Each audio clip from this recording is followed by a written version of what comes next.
What's going on? I'm Carl, you're watching I Like Autos Daily, and today I'm going to show you how I installed this Snow Performance water methanol kit on my 2004 Audi A4. Let's get started.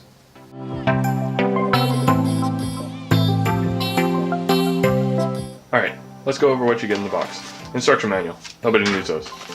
Ever important, stickers. You also get a whole bunch of high pressure line. You get a water tank. Your high pressure pump. Quite hefty. You're gonna get your control box. Now I got stage 2, so this is MAF controlled. There's no vacuum ports. To do all your adjustments on there. And you also get a bag of hardware. This will include your nozzles, all your connections for your water lines. It also has your level sensor in there, and electrical connectors, as well as LEDs, and all your mounting hardware. So with the Snow Performance kit, the tank, you get a level sensor with it. Now, you're going to drill a hole in the side of the tank and put the sensor in there. But before I do that, I'm going to decide where I want the tank, so I can decide whether I want to put the sensor on the left or the right side of the tank. So I'm going to do that now.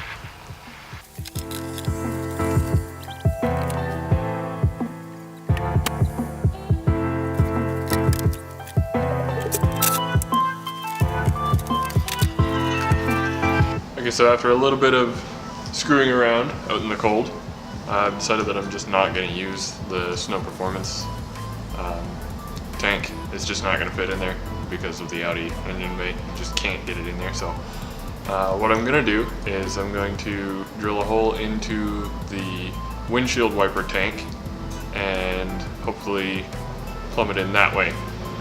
Now that's going to be a bit of a problem trying to find a spot for the pump below the tank, that it's not just going to get full of dirt, so we'll see what I can do. Alright, so I've got the car on the hoist so I can get at the water tank a little bit easier. First thing I'm going to do is drain out the wiper fluid.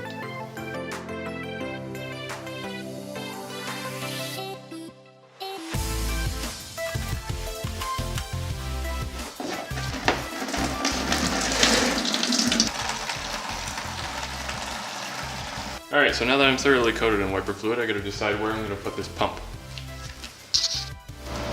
So I've partially removed the inner fender so I can get at this bolt here, which is in the back of the water tank. There's a bracket attached to that. That's this guy right here. This one. I'm gonna try and pull that out, and maybe I'll modify it and see if I can't mount the pump to that. Because the pump needs to be below the reservoir, so you get a gravity feed into the pump and you're not having to prime it all the time. So I'm going to continue with that.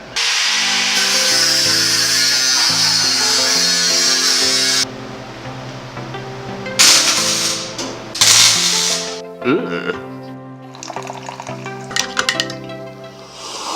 Okay, now that I've had my coffee and I've made my nice Franken bracket out of a bunch of scrap metal, the pump is nicely mounted underneath here.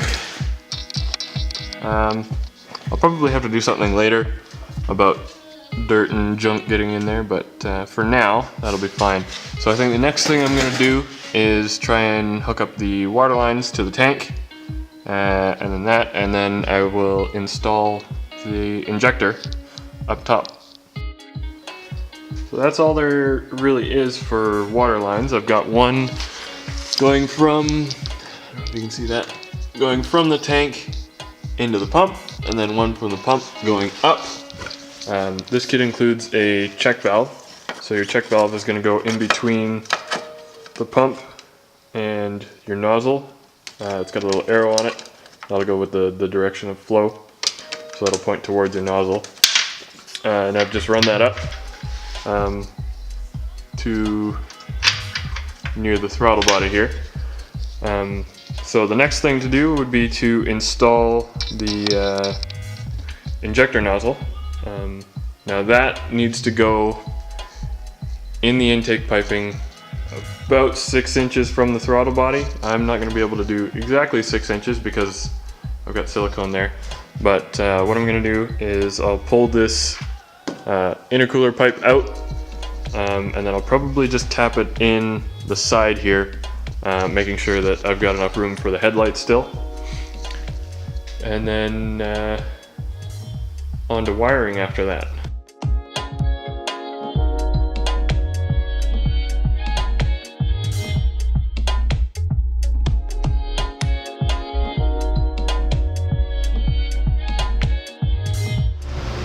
So I've got my intake pipe mounted in the milling machine here. I'm going to go ahead and drill a 21/64 hole in this pipe.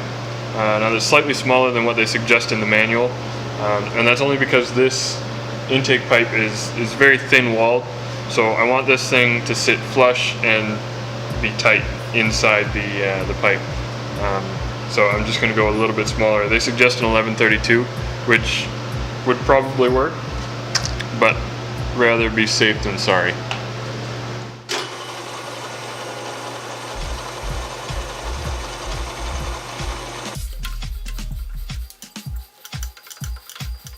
So when you're done, it should look like that, nice and flush on the inside. Also make sure you deburr it real good. Alright, so that is it for the mechanical part of things. Now is my least favorite part, the wiring. So let's get started on that. That part is finally done. So let me walk you through what I've got here. I've got my controller sitting right here. The yellow wire coming out of the controller is going over to the mass airflow sensor. On this particular mass airflow sensor, it's a 4-wire. There's 5 pins in the plug. The 5th pin is the signal wire. So that'll be anywhere from 0.2 to 5 volts. So that's what you're looking for if you're going to check it with a multimeter. And then the black wire obviously is your ground, so that's just going anywhere, chassis ground, whatever you want. The green wire is the supply wire to the pump, so that'll go to your pump red wire. Also, you're going to splice in there your injection LED, so that's the green LED that comes with the kit. That's going into the cab, and then this is just an extension of that green wire. This is going down to the pump. The black wire coming out of the pump is ground, again, obviously, wherever you want, just ground it. And then the red wire coming out of the box is keyed ignition source, so that's also going into the cabin. I'll show you over here. So I've put my LED, I just drilled a 1/4 inch hole in here. The LED just pops into that 1/4 inch hole. And then your white wire from your LED is going to go to ground, which is right here. The red wire from the LED is the one that's spliced into the wire up front there. And then I've got a keyed 12-volt source right there. So that's the red wire coming from the box. And then that's all there is for the wiring part of things. And now I'm going to put everything back together, fill it up with some water, and see if it works.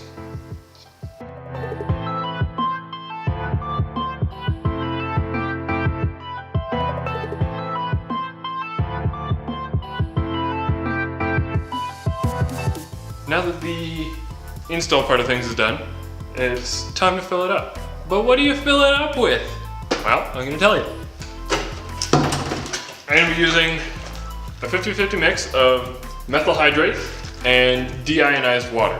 Now methyl hydrate you can get at Canadian Tire, Lordco, any auto parts store really. It's basically just methanol by a different name. If you look up the MSDS for it, it says otherwise known as wood alcohol, methanol, methyl alcohol, I think. Anyways, doesn't matter. 50-50 mix. So I'm gonna mix these up. I've got a 1/3 can here, just a decant. So I'll pour half of the water into this, and then empty half of the methyl hydrate into the water, and 50-50. I'll have 2 gallons for roughly, I think it was $12. So pretty cheap. I don't know how long it's gonna last. We'll have to see after I drive it for a little while. All right, there you have it. Water methanol installed on the Audi A4 in less than a day. I actually surprised myself with that. So if you have any comments, questions, anything that I missed, anything you think I could do differently, leave a comment below. Like, subscribe. You can also find me on Instagram at ILikeAutosDaily. And I will be doing more with this car in the future. Hopefully getting a dyno tuned in the spring once I can drive it again. And then, yeah, stay tuned.